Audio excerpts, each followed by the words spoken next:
There are 3 kits in the range and we'll look at each of them. The first kit is the DTX6K-X. This has 2 cymbal pads, rubber tom pads, the KP65 kick pad, separate hi-hat and the DTX6K rack. The snare drum, however, is an XP80 pad, so we have 3 zones on its head and 2 rims, and it has the TCS textured cellular silicon head surface. The next kit is the DTX6K-X.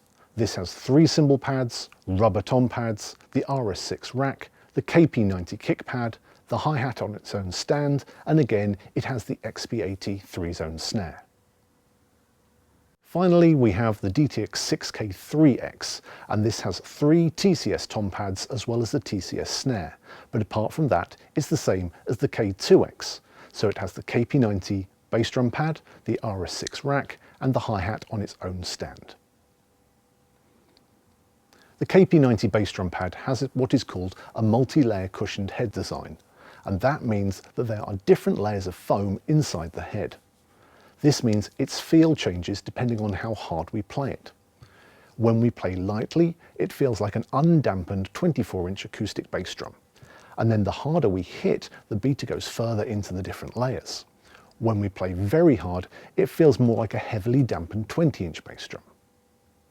The pad itself is large enough to have double pedals, and it's got a lower natural pitch, so it's less intrusive. The TCS, or textured cellular silicon, is the white head material that Yamaha use on their pads, and it's built in a very, very special way. Normally, when we think of tensioning a drum, we think of tightening the top head, and we assume that that is what pushes the stick back. But it's not all about how tight the top head is. What happens is when we hit a drum, it's actually the air inside, which is trapped, helps push the stick back. We can prove that in a very, very simple way. If we play a double-headed tom hard and fast, we can play pretty easily. But if we suddenly take the bottom head off, it becomes a lot more difficult to play. This is because all the air is coming straight out of the bottom of the drum and it's not pushing back on the stick. This is exactly how the TCS head material works. The air bubbles, which are trapped inside the silicon, trap the energy of the stick and help push it back, so it feels very realistic and very comfortable.